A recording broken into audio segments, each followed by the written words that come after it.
था।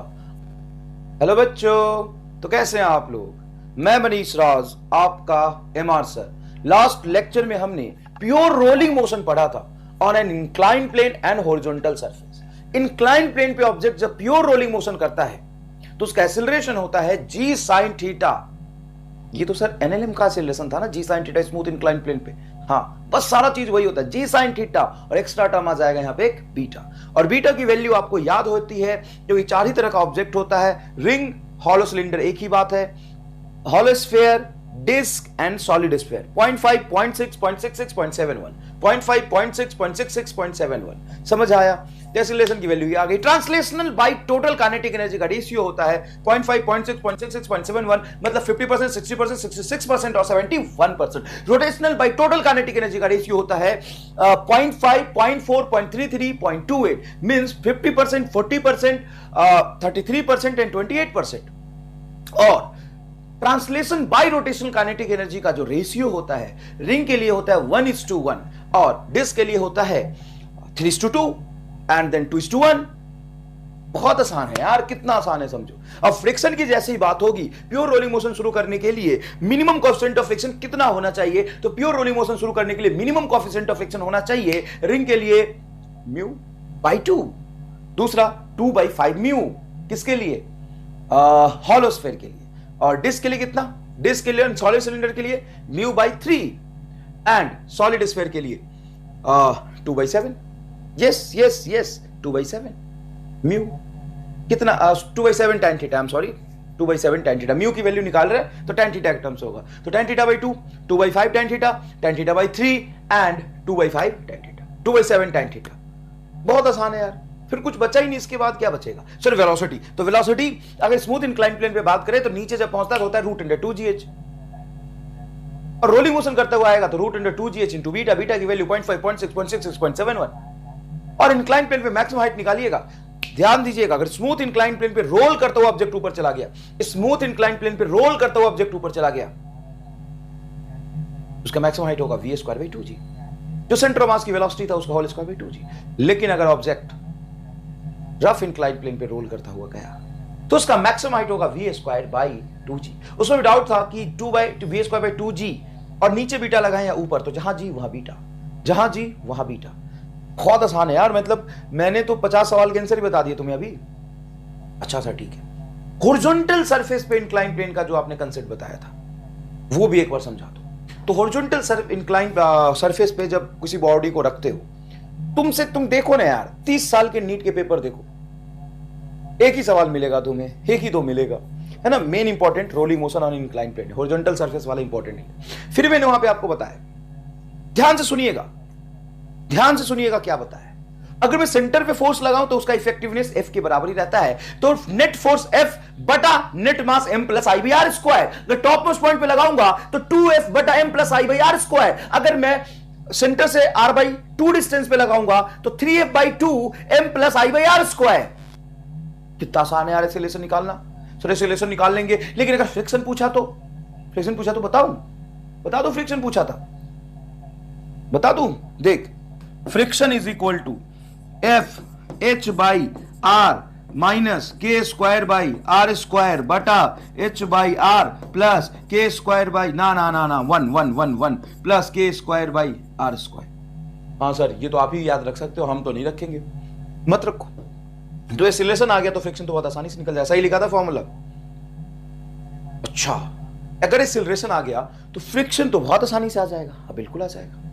अब यहां पे ध्यान से सुनिएगा, एक पर्टिकुलर हाइट होता है सेंटर ऑफ मास से, जहां पर फोर्स लगाने से फ्रिक्शन की वैल्यू 0 आ जाती है। क्यों? तो देखना है यार, friction Fr is equal to F क्योंकि फोर्स है तो ये भी फोर्स आएगा, H/R माइनस K²/R² बटा 1 प्लस K²/R²। अगर तुम एक पर्टिकुलर सेंटर ऑफ मास से पर्टिकुलर H हाइट पे फोर्स लगाते हो, सेंटर ऑफ मास से पर्टिकुलर H हाइट पे फोर्स लगाते हो, और उसके लिए H/R की वैल्यू K²/R² के बराबर हो गया, तो फ्रिक्शन फोर्स क्या हो जाएगा? 0। ये थी बड़ी मोटी मोटी कहानी, लेकिन मैंने आपको बहुत आसानी से बताया था कि इसका कंसेप्ट असल में क्या है। मैंने जब इसको सॉल्व करके चार चीजों के लिए देखा, उसके बारे में सोचा, तो क्यों सोचा रहने देते तो वही दुनिया में जैसी मुश्किल चीजें चल रही थी चलती रहती। मैंने सोचा और उसी सोच को आपके तक पहुंचाया। और ये चीजें एक बार सोचने समझने में थोड़ी मुश्किल लगती है, लेकिन उसके बाद जब आप सॉल्व करेंगे ना तो मजा आ जाएगा। आपने किया होगा सवाल करो और बताओ कैसा लगा। देखना ध्यान से, एक एक लाइन में आंसर सुन। बच्चे ना एक रिंग ले लेते हैं, सवाल दिया होता है, रिंग वाला सवाल तुम्हें किसी किताब में मिल जाएगा, और उसमें पूछता है कि टॉप मोस्ट पॉइंट पे फोर्स लगाया, कोफिशिएंट ऑफ फ्रिक्शन है म्यू। कोफिशिएंट फ्रिक्शन कितना है? म्यू। रिंग है ये, रिंग के टॉप मोस्ट पॉइंट पे फोर्स लगा है हॉरिजॉन्टल डायरेक्शन में, कोफिशिएंट ऑफ फ्रिक्शन है mu. Object ring pure rolling motion में आ गया, इस एफ फोर्स की वजह से प्योर रोलिंग मोशन में आ गया। तो फ्रिक्शन फोर्स की वैल्यू बताओ कितनी होगी? 0 होगी। तो कैसे पता चला?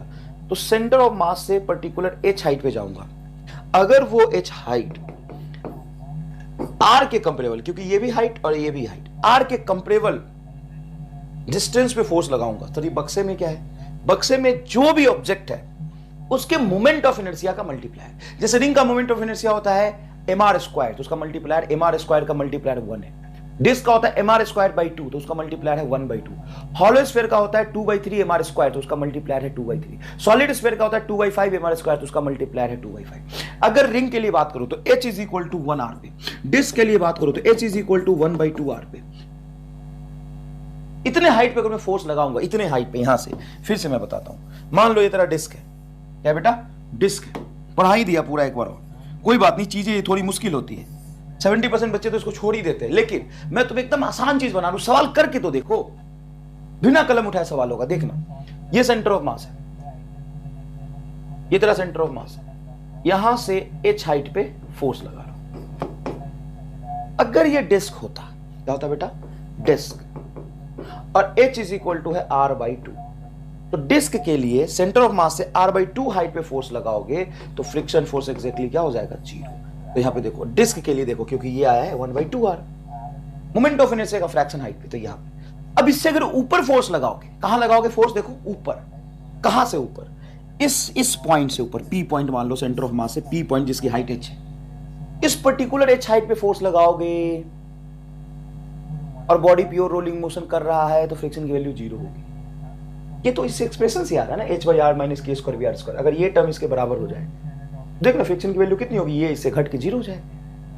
तो h की वैल्यू r के कंपेरेबल में, देखो h बराबर r, बक्से में जो ऐसा ऑब्जेक्ट है उसके मोमेंट ऑफ इनर्शिया का फ्रैक्शन। रिंग के लिए हाइट कितनी आती है? r। डिस्क के लिए हाइट कितनी आती है? r/2। तो अगर h is equal to r/2 height पे फोर्स लगाओगे तो फ्रिक्शन 0। अगर तुम इस पॉइंट से और ऊपर फोर्स लगाओ, ऊपर तो आगे, ऊपर आगे, ऊपर में कहां होगा? आगे की तरफ होगा, ऊपर में फ्रिक्शन आगे। इससे ऊपर फोर्स लगाओगे, ऊपर आगे, नीचे पीछे, ऊपर आगे, नीचे पीछे, बात खत्म। अब तुमसे पूछ रहा कि मैंने मान लो कि डिस्क के सेंटर ऑफ मास पे फोर्स लगाया, कहां लगाया? डिस्क के सेंटर ऑफ मास पे फोर्स लगाया, ठीक है सर, लगाया, बताओ फ्रिक्शन किधर लगेगा? अब रामलाल टाइप लोग, मतलब रामलाल को भी अच्छा ही बनाते तो कभी बेकार ही बनाते, तो तुम एडजस्ट करो, कहानी है बस। क्या करते हैं? पहले एक्सीलरेशन निकालते हैं, एक्सीलरेशन को यूज करके फ्रिक्शन निकालते हैं।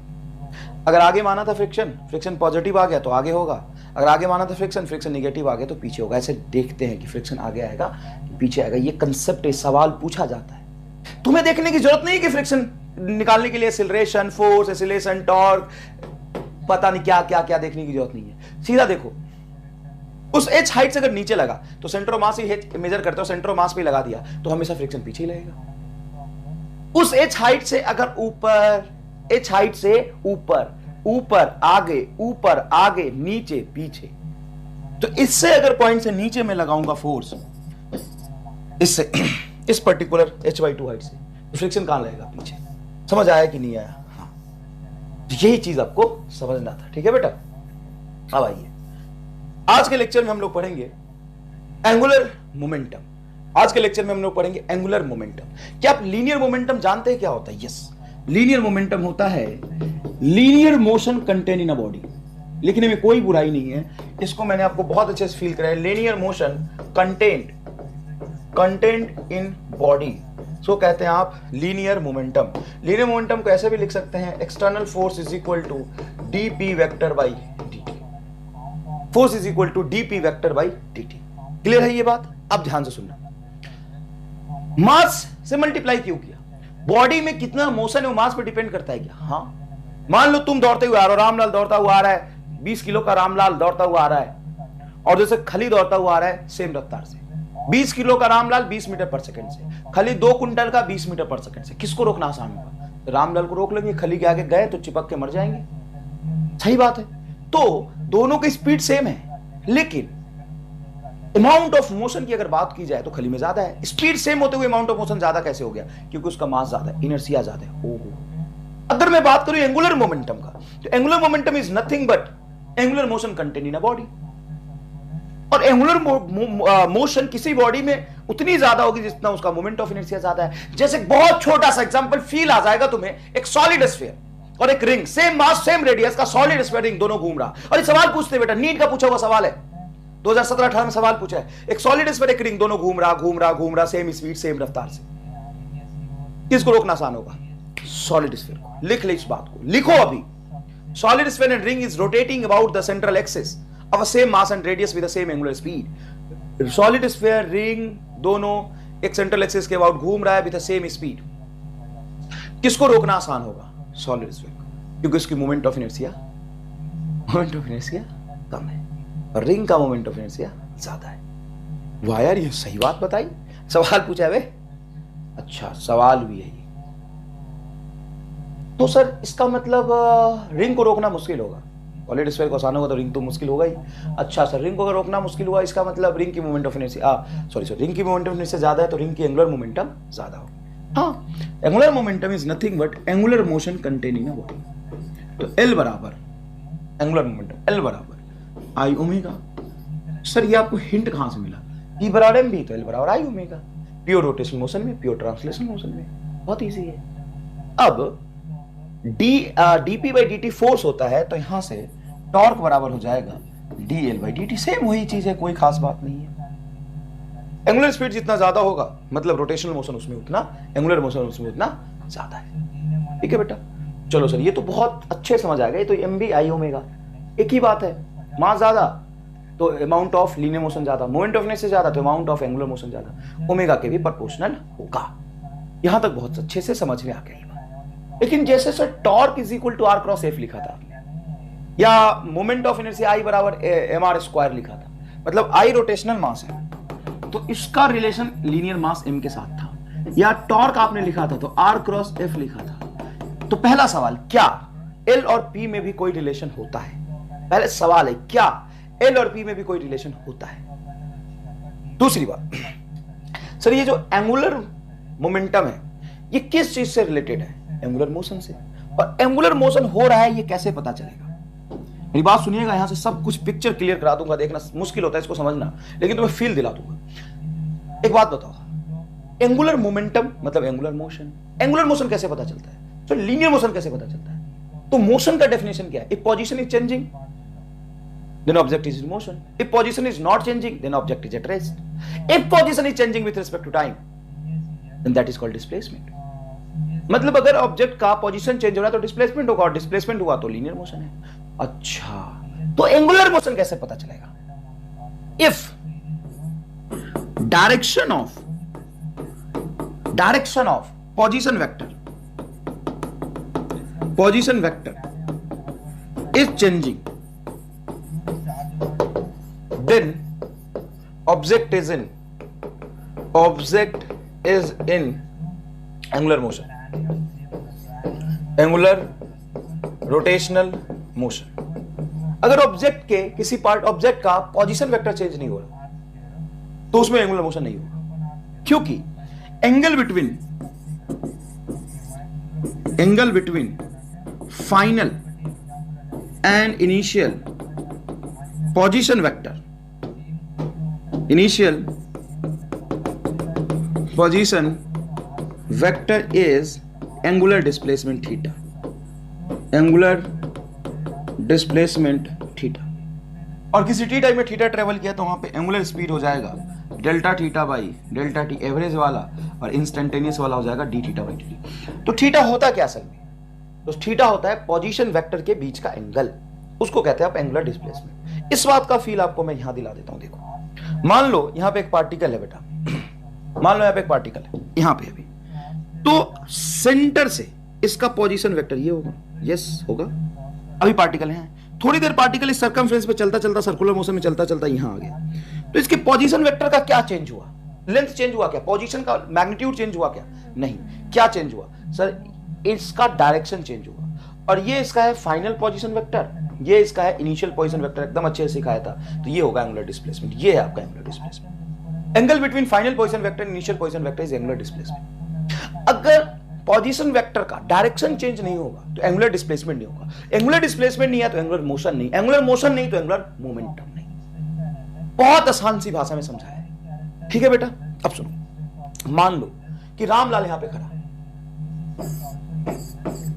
रामलाल यहां पे खड़ा और यही सामने से बबीता जा रही रास्ते से, रामलाल पीछे खड़ा होकर उसको देख रहा बबीता को। तो जैसे ही रामलाल ने बबीता को देखा, बबीता ऐसे जा रही थी, ऐसे जा रही बबीता v वेलोसिटी से, रामलाल रेस्ट में। तो t इज इक्वल टू 0 पे जैसे ही रामलाल की नजर बबीता पे पड़ी तो बबीता का जो पोजीशन वेक्टर था वो बेटा ये था, ये पोजीशन वेक्टर था। ध्यान से देखना एकदम पोजीशन वेक्टर को, यहां था बबीता का पोजीशन वेक्टर, ठीक है सर। अब Babita is moving with a constant speed on a straight line. Babita is moving with constant speed on a straight line, straight line, constant speed on a straight line. तो थोड़ी देर बाद ये यहां से चल के यहां पहुंचेगा। ये कितने देर बाद पहुंचेगा? t इज इक्वल टू 1 पे। फिर थोड़ी देर बाद t इज इक्वल टू 2 पे यहां पहुंचेगा। अब सुनना ध्यान से, तो t इज इक्वल टू 0 पे ये position vector and t is equal to 1 पे सर ये position vector. Oh my God, t is equal to 2 पे, t इज इक्वल टू 2 पे अपनी नजरों से यहां तक पहुंचा इसकी पोजीशन वेक्टर। ये है रामलाल। ये कौन है? Ramlal. And Ramlal is at rest. Ramlal rest में बैठ के किसी भी चीज को मेजर करने के लिए कोई ऑब्जर्वर चाहिए और अपना ऑब्जर्वर है रामलाल। तो रामलाल यहां पे रेस्ट में बैठ के बबीता को लगातार देख रहा। तो t इज इक्वल टू 0 पे बबीता का इनिशियल पोजीशन वेक्टर ये था, t इज इक्वल टू 1 पे ये रहा position vector, t is equal to 2 पे ये रहा। अब थोड़ी देर बाद बबीता एक लाइन पे चली, तो मतलब सिचुएशन ऐसा है, रामलाल यहां, बबीता यहां, उसकी नजर मिली और बबीता भाग रही, रामलाल बैठ के देख रहा, बबीता जा रही। तो t इज इक्वल टू 0 पे ये position vector, t is equal to 1 पे ये position vector, t is equal to 3 पे ये पोजीशन वेक्टर, ये पोजीशन वेक्टर, ये। तो किसी भी दो पोजीशन फाइनल और इनिशियल को ले लो, इसको ले लो, दोनों के बीच में एंगल बोलो 0, इसको ले लो, दोनों के बीच में एंगल बोलो 0। मतलब बबीता मोशन में है, हाँ है। क्या रामलाल के रिस्पेक्ट में उसका एंगुलर पोजीशन का डायरेक्शन चेंज हो रहा? सर नहीं हो रहा। एंगुलर पोजीशन पोजीशन का डायरेक्शन चेंज हो रहा? नहीं हो रहा। पोजीशन का क्या बढ़ रहा है? लेंथ बढ़ रहा है। तो जैसे जैसे बबीता आगे जा रही उसका एंगुलर पोजीशन उसका बढ़ता जा रहा है, मतलब पोजीशन का मैग्नीट्यूड बढ़ रहा है। किसी भी इंस्टेंट में पोजीशन वेक्टर के बीच में एंगल क्या होगा? 0। इसलिए एंगुलर डिस्प्लेसमेंट क्या होगा? 0। तो एंगुलर मोमेंटम क्या होगा? 0। तुम कहोगे सर ये क्या बताया, ये तो हमें पता था। स्ट्रेट लाइन में ऑब्जेक्ट अगर चल रहा है तो रोटेशनल मोशन उसमें है कहां? एकदम नहीं है, रोटेशनल मोशन नहीं है। रोटेशनल मोशन नहीं है तो रोटेशनल मोशन ही नहीं, तो एंगुलर मोमेंटम कहां से आएगा? एंगुलर मोमेंटम होता है rotational motion continue in body. तो बताओ एंगुलर मोमेंटम क्या होगा? 0। सर एकदम समझ आया, इसमें कोई बात ही नहीं थी, इसमें कोई खास बात ही नहीं है। अच्छा ठीक है, बहुत बढ़िया बेटा, कोई खास बात नहीं है, कोई खास बात नहीं है। एक काम करते हैं, यहां देखते हैं। अब यहां पे है बबीता, यहां पे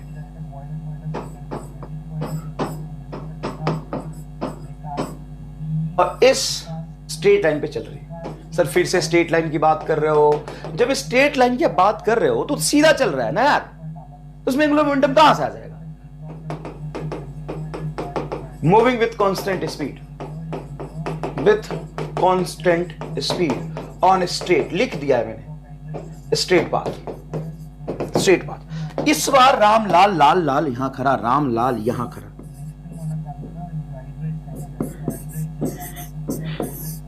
अभी भी रेस्ट में है। कौन है? रामलाल है रेस्ट में, और बबीता कॉन्स्टेंट स्पीड जा रही। इस बार सिचुएशन कैसा है कि बबीता यहां से जा रही, रामलाल यहां, बबीता यहां से जा रही सीधा इसे स्ट्रेट लाइन पाथ पे, रामलाल थोड़ा सा पीछे। देखो यहां पे अगर पोजीशन वेक्टर की बात करोगे, किसकी बात करोगे? रामलाल पोजीशन वेक्टर की बात करोगे तो इसकी नजरों से इसका पोजीशन वेक्टर ये आएगा, ये आएगा, ये बबीता का पोजीशन वेक्टर। ठीक है सर, ये पोजीशन वेक्टर आ गया।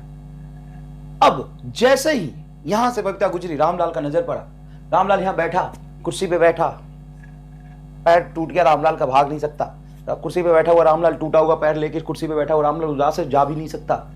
और यहां से जैसे ही बबीता गुजरी, रामलाल उसको देखना चाह रहा, तो जैसे ही बबीता गुजरी, रामलाल का मुंडी बहुत तेजी से घूमेगा।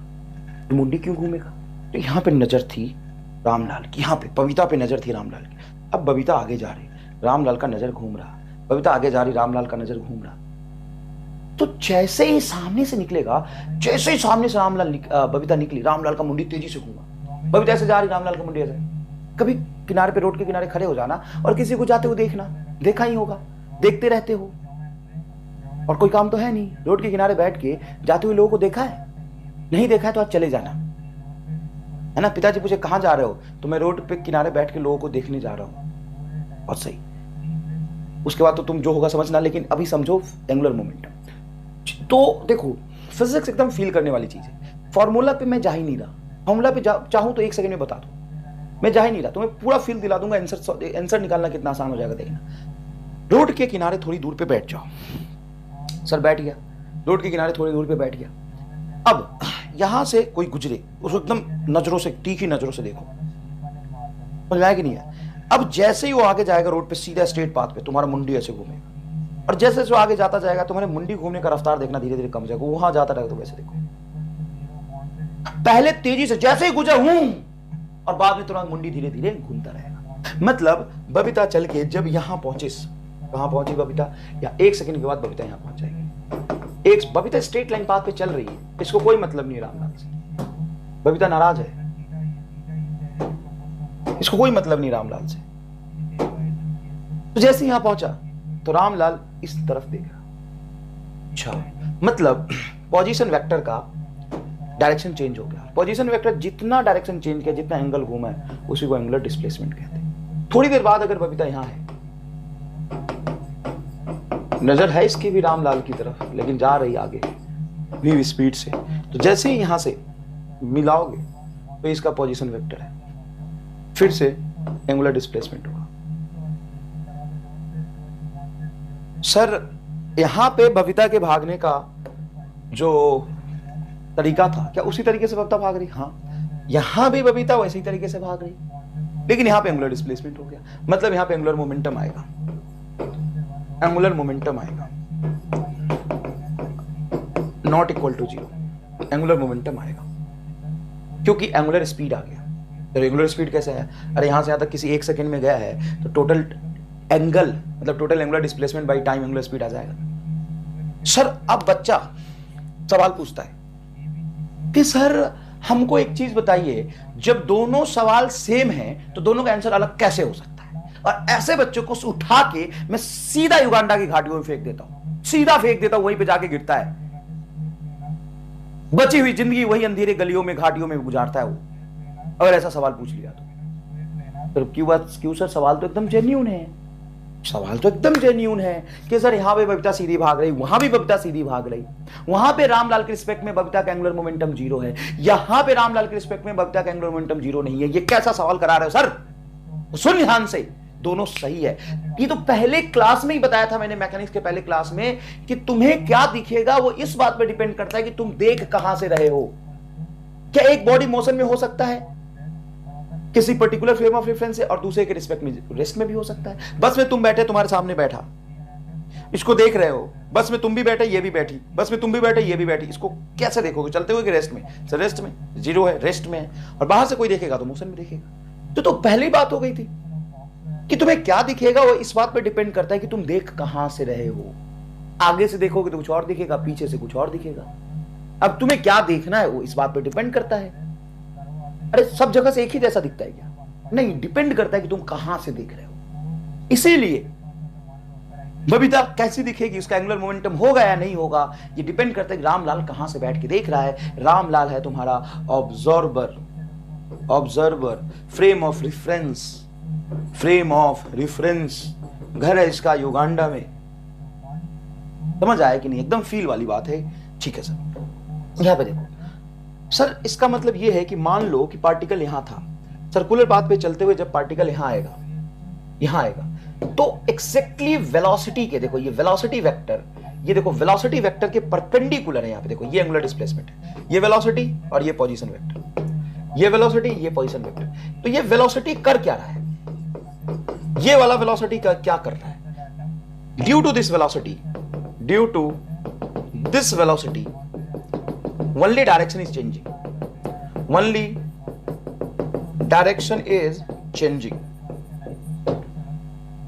पोजीशन वेक्टर का डायरेक्शन चेंज हो रहा है, पोजीशन वेक्टर का मैग्नीट्यूड रत्ती भर चेंज नहीं हो रहा, और इसकी वजह से, इस वेलोसिटी की वजह से only magnitude of changing, magnitude of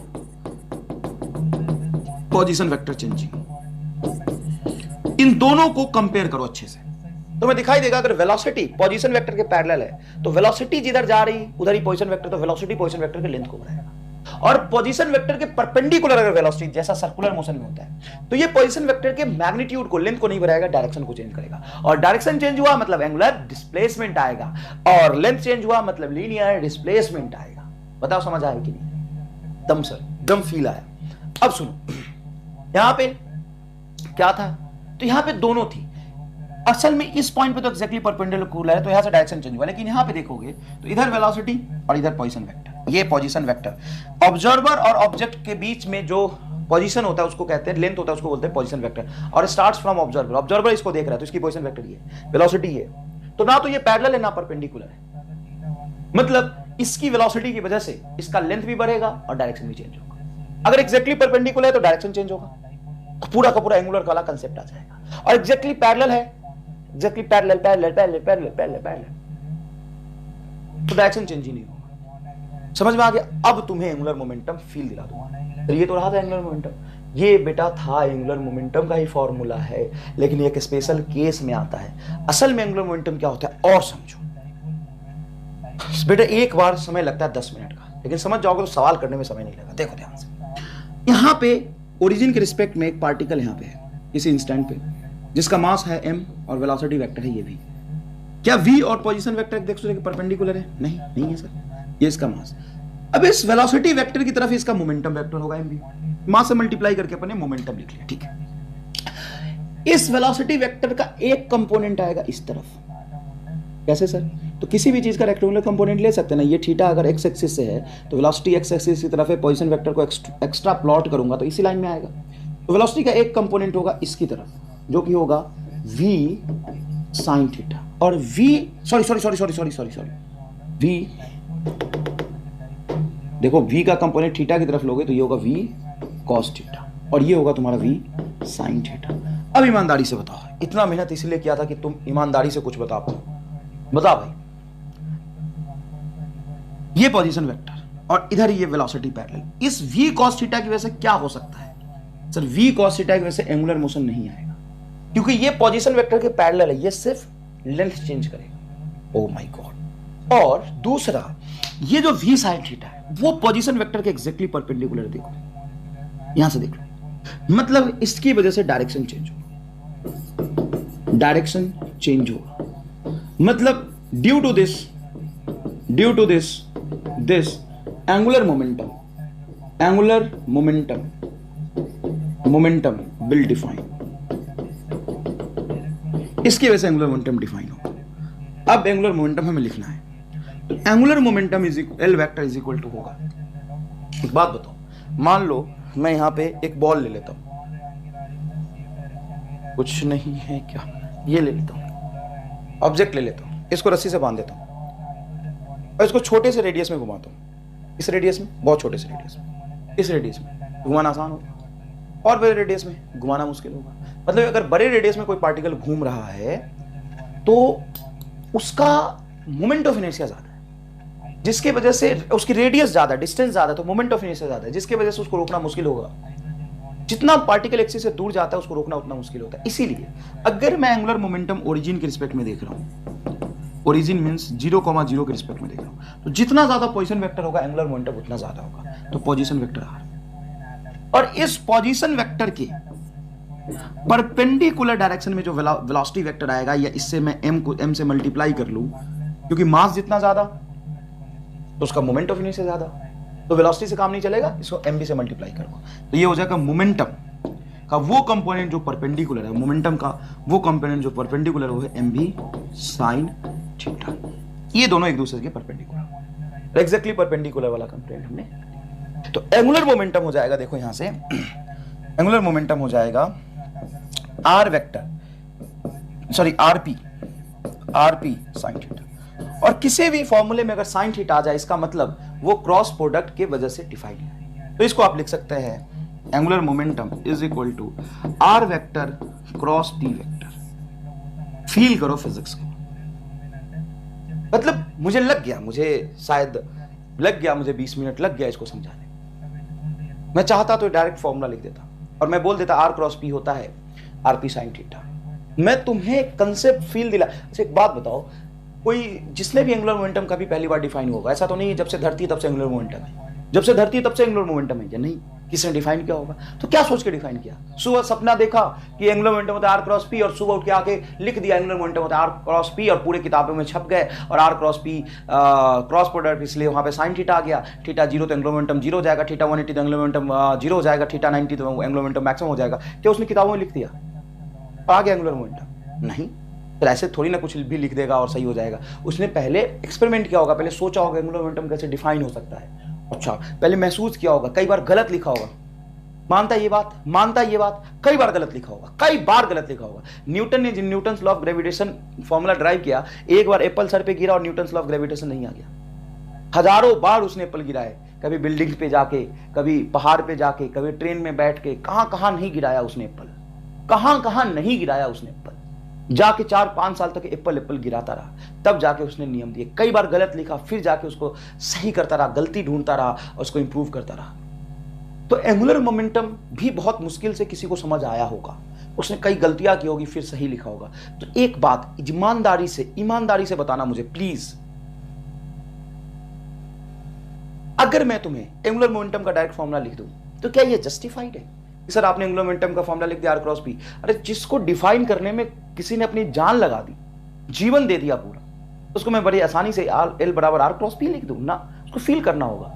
तुम्हें 90% बच्चे को इसमें मजा आ जाता है कि सर लीनियर मोशन में भी एंगुलर मोमेंटम, हाँ एक लाइन पे चल रहा और एंगुलर मोमेंटम आ गया। जब बॉडी अगर एक लाइन पे चल रही तो एंगुलर मोमेंटम 0 होगा, ये जरूरी नहीं है। हाँ अगर बॉडी एक लाइन पे चल रहा है और उसी लाइन पे ये रामलाल बैठा, अकेला थोड़ी ना, ये थोड़ी ना देख रहा हो, ये भी देख रहा है इसको, इसके रिस्पेक्ट में एंगुलर मोमेंटम 0। क्यों? क्योंकि पोजीशन वेक्टर बढ़ रहा, पोजीशन वेक्टर की डायरेक्शन चेंज ही नहीं हो रही। बता, अच्छा सर ठीक आगे। ठीक है, तो ये होता है वेक्टर। एक्सियल वेक्टर होता है, angular momentum directly proportional to M, angular momentum directly proportional to R square, and angular momentum directly proportional to velocity vector which is perpendicular to the position. कोई बुराई नहीं अगर मैं यहां लिख लूं velocity perpendicular to position vector. उस velocity के एंगुलर मोमेंटम प्रोपोर्शनल होता है जो पोजीशन वेक्टर के परपेंडिकुलर हो, क्योंकि पोजीशन वेक्टर के परपेंडिकुलर वाला ही काम कर पाएगा, पैरेलल वाले में कोई मजा नहीं है एंगुलर मोमेंटम डिफाइन करने के लिए। ये बोलता है पैरेलल वाला नहीं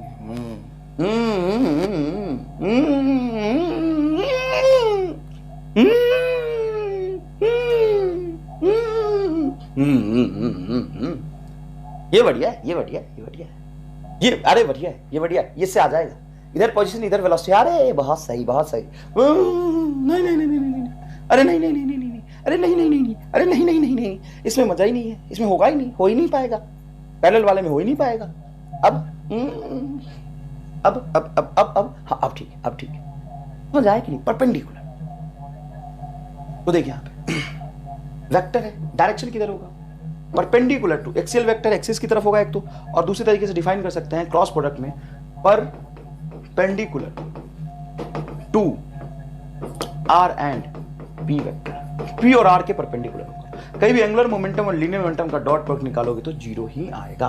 लीनियर मोमेंटम और एंगुलर मोमेंटम का डॉट प्रोडक्ट जीरो ही आएगा। सर डायरेक्शन निकालेंगे कैसे, इस पे आप चर्चा करिए, थोड़ा सा इस पे चर्चा करिए। तो देखिए, मान लीजिए m मास का ऑब्जेक्ट है, v वेलोसिटी से जा रहा और तुम यहां से बैठ के देख रहे a पॉइंट से, मतलब angular momentum with respect two point है सर जीरो। अब अगर बोला ना कि नहीं आया तो कूट दूंगा,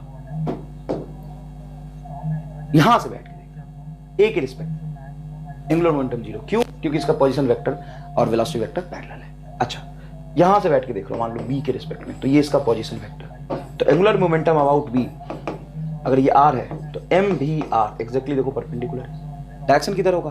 तो फर्स्ट वेक्टर की तरफ हाथ रखो। मैंने ये सिखाया है आपको कि कोई भी एक्स्ट्रा लॉ की जरूरत नहीं है। ये है आपका फर्स्ट वेक्टर, ये क्या आपका फर्स्ट वेक्टर, ये आपका सेकंड वेक्टर, सेकंड वेक्टर।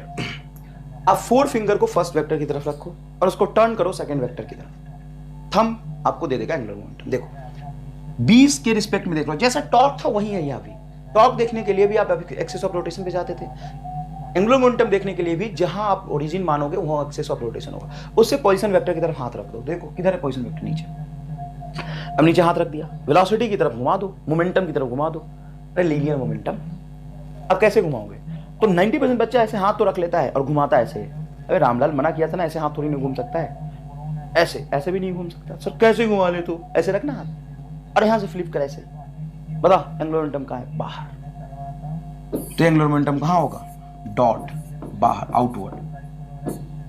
समझ आया?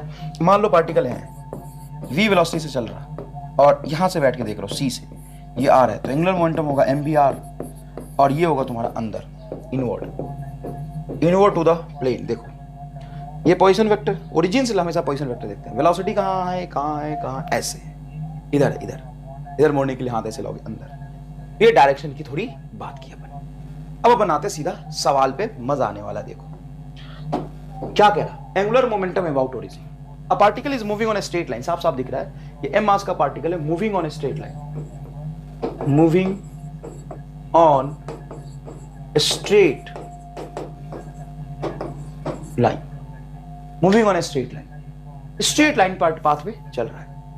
ठीक है सर, चलने दो। एंगुलर मोमेंटम बताओ कहां से? ओरिजिन से, यहां पे बैठा है। आधे से ज्यादा जनता को जवाब समझ आ गया होगा और आपको जान के आश्चर्य होगा, नीट का पूछा हुआ सवाल है।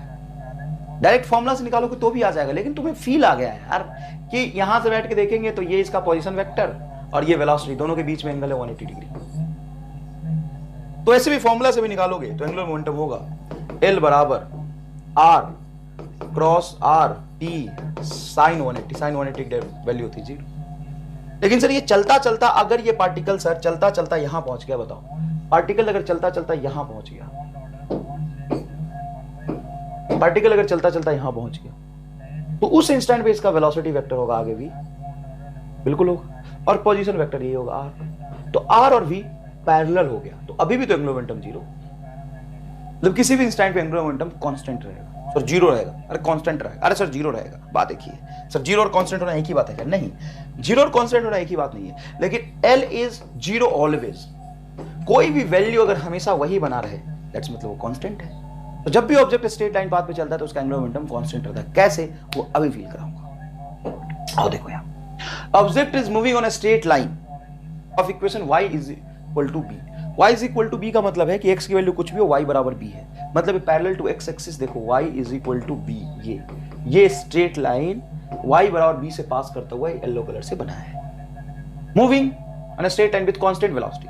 Then find angular momentum about origin. Angular momentum about origin. कहां पार्टिकल ये बता नहीं। When object is at p x comma y. Sorry, object is at p a comma b. मतलब y की वैल्यू b है और a की x की वैल्यू a है। ऐसा कब हो सकता है? तो कहीं यहां पे है पार्टिकल, यहां पे p का कोऑर्डिनेट है a कॉमा b, यहां पे है। उसी इंस्टेंट पे हमें इसका एंगुलर मोमेंटम डिफाइन करना है, उसी इंस्टेंट पे उसका एंगुलर मोमेंटम हमें डिफाइन करना है। ठीक है भाई, अब देखना ध्यान से।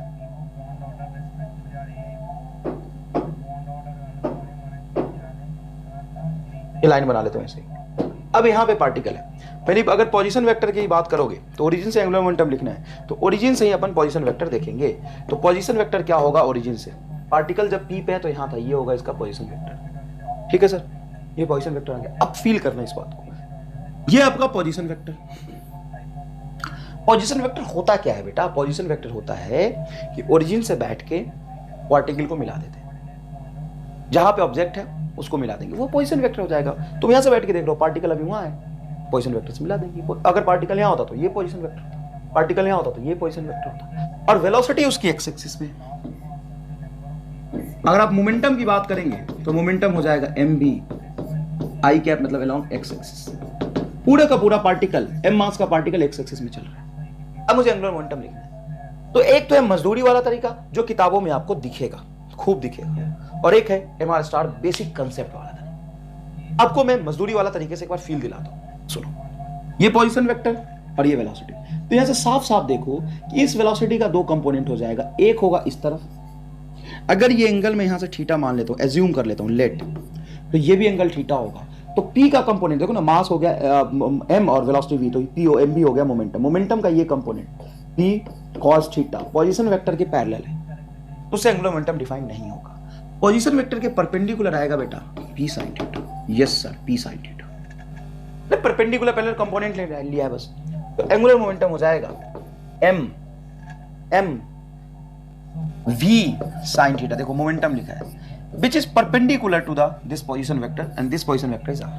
लेकिन हमें r की वैल्यू नहीं पता, हमें इस पॉइंट का कोऑर्डिनेट पता है। तो sin थीटा को क्या लिख सकते हैं, sin थीटा को सर लिख सकते हैं perpendicular upon base, sorry perpendicular upon hypotenuse. तो y बराबर b, ये पूरा लेंथ तुम्हारा परपेंडिकुलर है और ये x कोऑर्डिनेट a है और ये b है, तो r की वैल्यू हो जाएगी √a² प्लस b²। लेकिन ये भी लिखने की जरूरत नहीं, लिख देते हैं कई बार लेकिन जरूरत नहीं है। तुम सीधा सीधा समझो कि mv sin थीटा की वैल्यू की b by r into r, तो r से r कैंसिल होगा, ये होगा mvb, ये आएगा एंगुलर मोमेंटम। अरे sin theta perpendicular upon hypotenuse, हाँ सॉरी, ये मजदूरी वाली तरीका कहाँ होगा, ये तो भी आसान है सर ना, एकदम मजदूरी वाला तरीका है। तो आसान भी हो सकता है क्या, और बहुत सही आसान हो सकता है। कैसे, दूसरा फॉर्म सॉल्यूशन यहां देखो, MR स्टार ये क्या कहता है, ये कहता है कि एंगुलर मोमेंटम बराबर आप R का परपेंडिकुलर कंपोनेंट लो P से और P का परपेंडिकुलर कंपोनेंट लो R से, मतलब मैं दोनों एक दूसरे के परपेंडिकुलर होना चाहिए। अब देखो R XY प्लेन में है और मोमेंटम पूरा का पूरा x में है, तो मैंने आपको टॉर्क में भी सिखाया था कि अगर कोई चीज पूरा का पूरा x में है या y में हो तो उसको मत छेड़ो। तुम कह रहे हो कि मोमेंटम पूरा का पूरा x में p, तो रहने दो ना यार, मोमेंटम को रहने दो mv, मोमेंटम को रहने दो, पूरा का पूरा अगर x में है तो उसको रहने दो mv, पूरा का पूरा x में है ना यार, क्यों छेड़ रहा है, जो x में उसका कंपोनेंट लेके क्यों अपना दिमाग खराब कर रहा है, x में है तो पूरा का पूरा x में रहने दे। सर r xy तल में है, xy प्लेन में, अगर r xy प्लेन में है तो इसका दो कंपोनेंट होगा, x वाला और y वाला कंपोनेंट, रेक्टेंगुलर कंपोनेंट लेना आपने सीखा है। इस r का दो कंपोनेंट होगा, ये x वाला कंपोनेंट यही है rx, और y वाला कंपोनेंट यही है। तभी तो ये बेस और हाइपोटेन्यूज ट्रायंगल में यही तो होता है। ये जो हाइपोटेन्यूज है वो मेन वेक्टर है, इसका x कंपोनेंट x में इफेक्ट ये हुआ, y में इफेक्ट ये रहा, ये प्रूफ भी किया था मैंने। तो अब यहां पे समझना, ये तेरा r और r का x कंपोनेंट ये a, तो a इधर और x में ही मोमेंटम, ये मोमेंटम कैसे होगा ये मजे ही नहीं आ रही इसमें, कब आएगा, ऐसे एकदम परपेंडिकुलर। तो r का परपेंडिकुलर जो मोमेंटम से, मोमेंटम x में है तो परपेंडिकुलर y में लेंगे, मतलब r का y वाला कंपोनेंट लेंगे, और y वाला कंपोनेंट कौन सा है, ये b है, तो ये होगा mvb एंगुलर मोमेंटम। पर इसमें भी तो उतना ही टाइम लगना ना, आज मजे आ जाएंगे आगे आने वाले सवाल, अपनी सिर्फ परपेंडिकुलर ढूंढना है। अब बताओ यहाँ पे एंगुलर मोमेंटम इज वेरिंग और कांस्टेंट, कांस्टेंट कैसे, मान लो यहाँ पे जब पार्टिकल था तो एंगुलर मोमेंटम लिखो, ये v मास m तो मोमेंटम mv और डिस्टेंस b और एंगल 90 डिग्री, तो एंगुलर मोमेंटम हो गया mbv। अब कहीं पे भी मान लो पार्टिकल, एक लाइन और बना के मैं दिखाता हूं, चल रहा है, तुम यहां से देख रहे हो, पार्टिकल मान लो यहां है, m मास का v वेलोसिटी से, x में है पार्टिकल, चल रहा मोमेंटम x में, पोजीशन वेक्टर ये बनाओगे और इसका yth कंपोनेंट क्या होगा, तो सर इसके लिए एक तो ट्रायंगल बना लेंगे, ऐसा ऐसा ऐसा देख लेंगे, ये x कंपोनेंट हो जाएगा, ये y कंपोनेंट हो जाएगा, y कंपोनेंट यहां से यहां तक, मतलब ये वाला डिस्टेंस, मतलब हम पोजीशन वेक्टर पूरा का पूरा ले ले, कोई सा भी डिस्टेंस ले ले कि परपेंडिकुलर वाला ले, हाँ मोमेंटम के परपेंडिकुलर वाला ले। मान लो पार्टिकल यहां है m मास का v वेलोसिटी से, तो इसका पैरेलल और परपेंडिकुलर कंपोनेंट बताओ। तो r का x की तरफ जो कंपोनेंट होगा ये होगा rx, और ry ये होगा ry, ये दोनों बराबर हो गए b के। अब इसके परपेंडिकुलर एक स्ट्रेट लाइन से, एक स्ट्रेट लाइन मान लो ऐसे जा रहा, तुम यहां बैठे, पार्टिकल चल रहा है मास का v वेलोसिटी से। अब इसका एंगुलर मोमेंटम तुम्हें कहीं भी लेना है तो कोई सा भी पोजीशन वेक्टर ले लोगे, वेलोसिटी से परपेंडिकुलर लोगे। सर वेलोसिटी से परपेंडिकुलर लेंगे। मान लो यहां पे पार्टिकल है, ये आ गया 90 डिग्री पे। जब पार्टिकल यहां चल रहा था तो इसका तो कोई मतलब ही नहीं है ना, हमें तो r का वो कंपोनेंट चाहिए जो वेलोसिटी के परपेंडिकुलर हो। तो r का कंपोनेंट वेलोसिटी के परपेंडिकुलर यही आएगा। मतलब when object move, लिखो इस बात को, when object move on a straight line path with a constant speed, then angular momentum about any point remains same। remains है मतलब इस पॉइंट पे बैठ के अगर तुम एंगुलर मोमेंटम लिखते तो पार्टिकल यहां था तो भी वही आएगा, यहां था तो भी वही आएगा, यहां था तो भी वही आएगा। नीट में भी यह सवाल पूछा था, समझ आया ये बात? चलिए आगे देखिए, नेक्स्ट देखिए, अब समझिए। Find angular momentum after time t about origin. x not distance पे बैठ के, देखो यहां से x नॉट डिस्टेंस पे बैठ के रामलाल यहां पे बैठा और किसी ने बॉल को ड्रॉप कर दिया। रामलाल से बोला गया कि t टाइम के बाद इसका एंगुलर मोमेंटम बताओ, तो ये बॉल नीचे गिरता हुआ आएगा। किसी भी t टाइम के बाद इसका वेलोसिटी देखोगे तो v is equal to u plus at का फॉर्मूला लगाओगे, ये मोशन अंडर ग्रेविटी हो जाएगा, इसका एक्सीलरेशन g के बराबर होगा, तो इसका वेलोसिटी हो जाएगा gt। अभी कांस्टेंट स्पीड से नहीं चल रहा, इसकी वेलोसिटी बढ़ रही है, ठीक है सर। अपने को चाहिए एंगुलर मोमेंटम। क्या लिखना है बोलो? Angular momentum. एंगुलर मोमेंटम कैसे लिखते हैं? तो किसी भी t टाइम के बाद मान लो पार्टिकल यहां है, जिसके रिस्पेक्ट में लिखना है वहां से इसका पोजीशन वेक्टर ड्रॉ करो और बताओ मुझे, ये मैंने जानबूझ के बड़ा पोजीशन वेक्टर ड्रॉ कर लिया, ये मुझे थोड़ा फील है।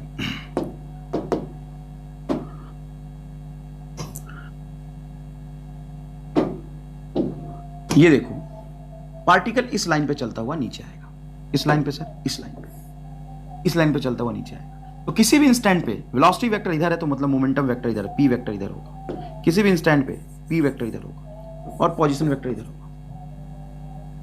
अब अगर तुम पोजीशन वेक्टर और p वेक्टर एग्जैक्ट लेके और फिर इन दोनों के बीच में थीटा लेके अगर एंगुलर मोमेंटम लिखने की कोशिश करते हो तो फंस जाओगे। एंगुलर मोमेंटम लिखने के लिए तुम्हें मजदूरी नहीं, mr स्टार लगाना है। और mr स्टार सिर्फ एक कंसेप्ट है, एक छोटा सा फील है कि एंगुलर मोमेंटम होगा r इंटू p परपेंडिकुलर, बस r इंटू p परपेंडिकुलर। अब तुम किसी भी इंस्टेंट पे देखो मोमेंटम हमेशा y में है, अरे नीचे गिर रहा वेलोसिटी उसका y में, तो तुम कोई भी r vector position vector draw करो, उसका जैसे ही r का दो कंपोनेंट होगा, xy प्लेन में दो कंपोनेंट होगा नीचे की तरफ, नीचे नीचे पैरेलल हो गया, मजे ही नहीं आएंगे, परपेंडिकुलर चाहिए।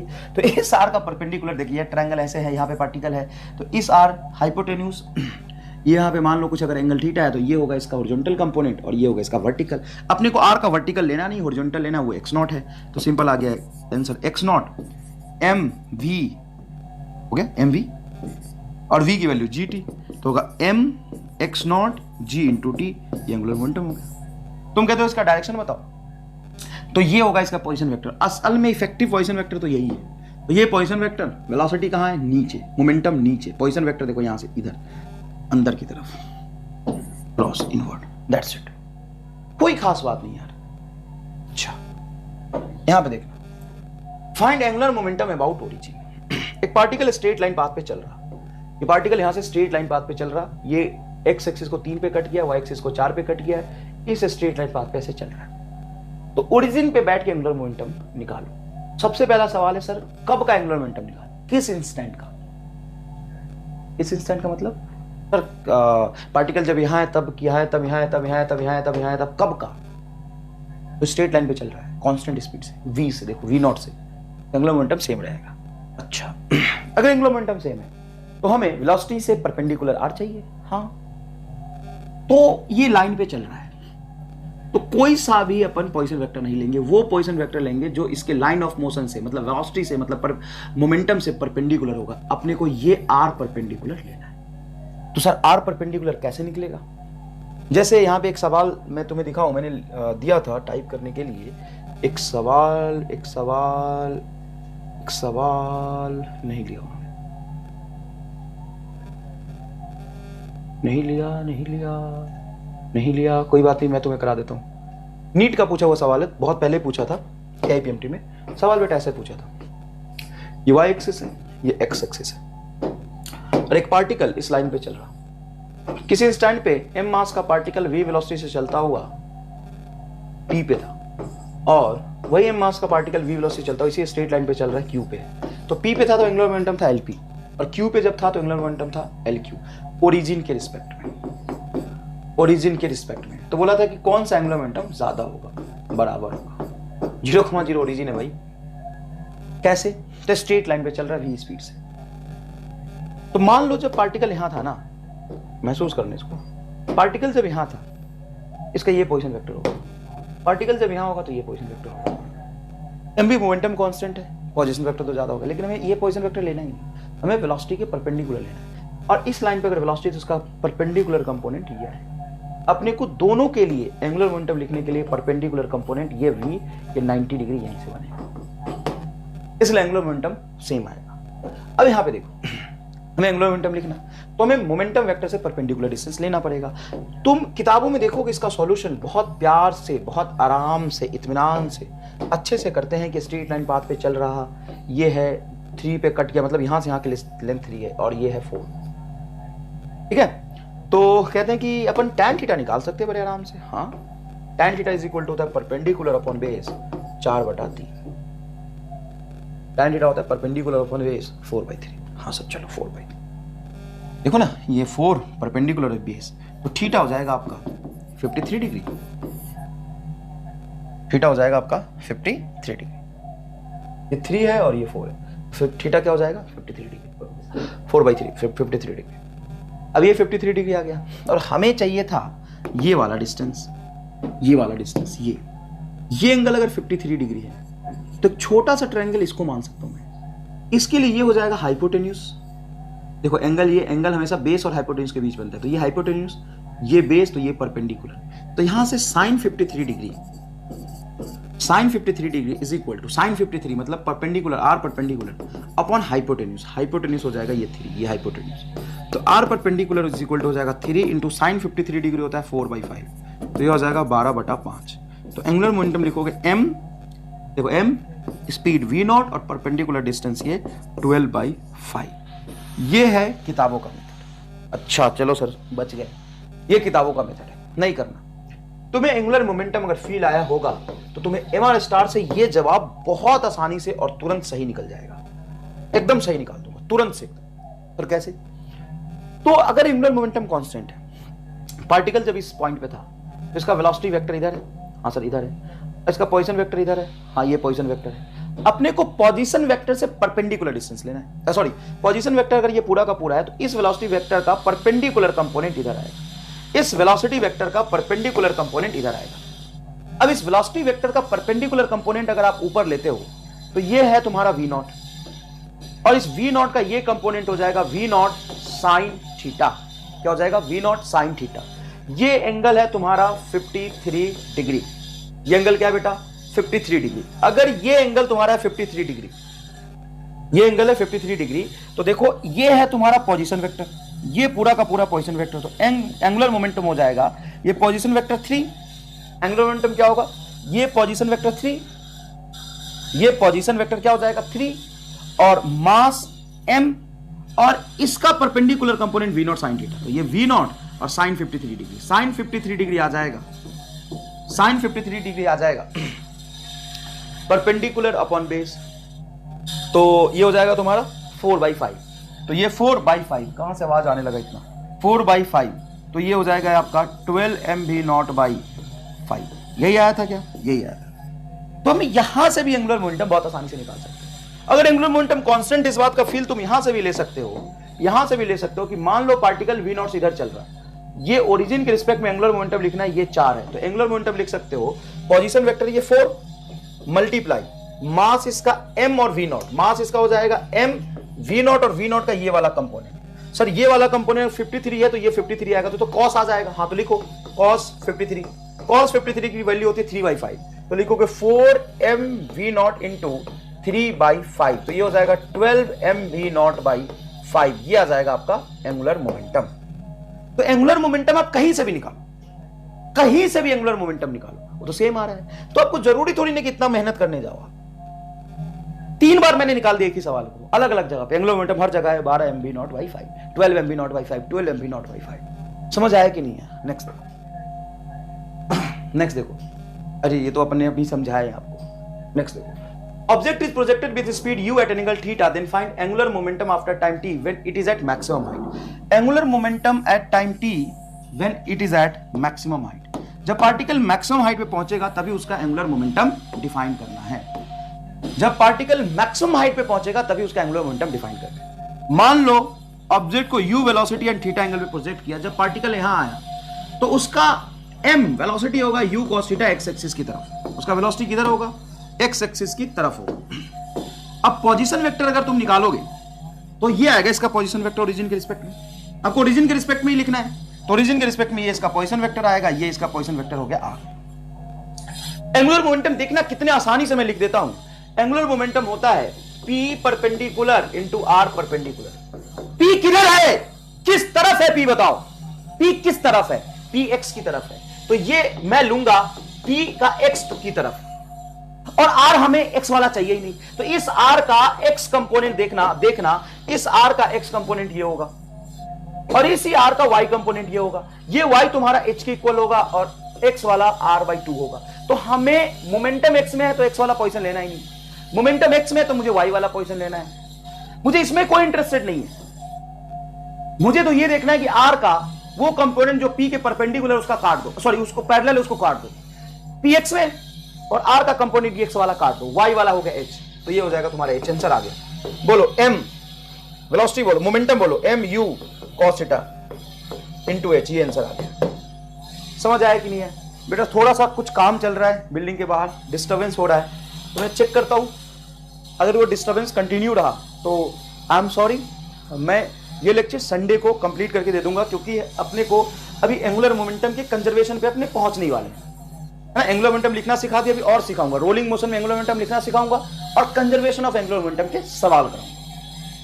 ये आपको नुआयत समझ में आ रहा होगा। बिल्डिंग में कुछ काम हो रहा है जिसकी वजह से थोड़ा डिस्टर्बेंस हो रहा है। अगर डिस्टर्बेंस खत्म कर पाता हूं मैं तो अभी रिकॉर्ड करूंगा, नहीं तो संडे को रिमेनिंग पार्ट में रिकॉर्ड करके आपको दे दूंगा। ठीक है, मैं चेक करता हूं।